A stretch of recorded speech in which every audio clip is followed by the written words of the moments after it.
নামানো হচ্ছে খুব ধীর গতিতে, সাদা কাপড়ে মোড়ানো, যেভাবে তিনি আসার কথা ঠিক সেভাবেই আসলেন। আস্তে আস্তে করে নামিয়ে নেওয়া হচ্ছে এবং সবার চোখের আড়ালে চলে যাচ্ছেন একরকম, এবং এটাই শেষ দেখা, এটাই শেষবারের মতো বেগম জিয়া নিথর দেহ একবার করে নামছে কবে অবলোকন করছেন টেলিভিশনের পর্দায়, ওই মাথা কাছে এবং ধীর গতিতে বেগম জিয়া নিথর দেহ কবরে শায়িত করা হলো।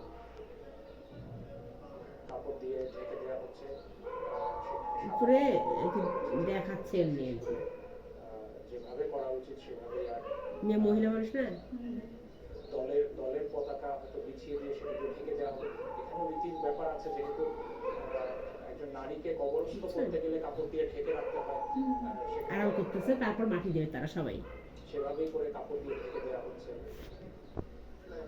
সাদা কাপড়ের অস্তিত্ব যেমন রয়েছে, রয়েছে তার দলের যে অস্তিত্ব, দলের যে দলীয় পতাকা সেখানে, এবং একদম সকাল থেকে শুরু করে আমরা দেখেছি যে বাংলাদেশের জাতীয় পতাকা মোড়ানো ছিল পুরো গাড়ি বহর, এবং যখন মরদেহ নেওয়া হয়েছে সেই মরদেহ বাংলাদেশের পতাকায় মোড়ানো ছিল।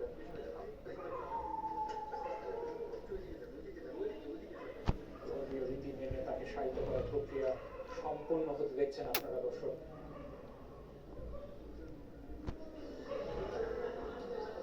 আমরা লক্ষ্য করছি সেখানে দোয়া পাঠের জন্য ইতিমধ্যে দায়িত্বরত ব্যক্তি তিনি উপস্থিত হয়েছেন। আর এছাড়া রাষ্ট্রীয় মর্যাদা দেওয়ার জন্য যে যে কর্মী, যে যে ব্যক্তিবর্গের উপস্থিতি প্রয়োজন বা জরুরি, তারা সবাই উপস্থিত রয়েছেন। এবং বিএনপির ভারপ্রাপ্ত চেয়ারম্যান তারেক রহমান সন্তান হিসেবে তার মাকে শায়িত করার জন্য তিনি এই মুহূর্তে খোলা কবরে অবস্থান করছেন, সেখানে মাটি খুঁড়েছেন। এর আগেই আমরা লক্ষ্য করেছি যে প্রস্তুতি সম্পন্ন করা হয়েছে, এবং দায়িত্বরত ব্যক্তি যারা রয়েছেন তারা দেখার চেষ্টা করছেন যে সব ঠিকঠাক ভাবে এগোচ্ছে কিনা। এখন পর্যন্ত পরিকল্পনা অনুযায়ী ধর্মীয় ভাব গাম্ভীর্য রেখে রাষ্ট্রীয় মর্যাদায় এই পুরো প্রক্রিয়া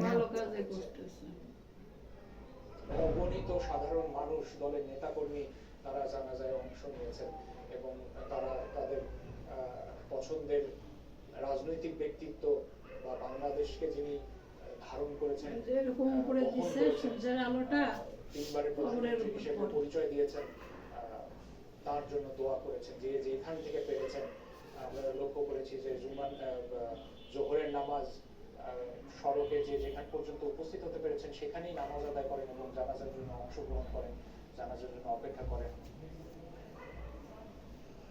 এবং প্রত্যাশিত ভাবেই দেখছেন যে শায়িত হওয়ার কাজটি সম্পন্ন হচ্ছে, প্রায় কাঁচা বাঁশের খুঁটি নিয়ে এগিয়ে দিচ্ছেন একে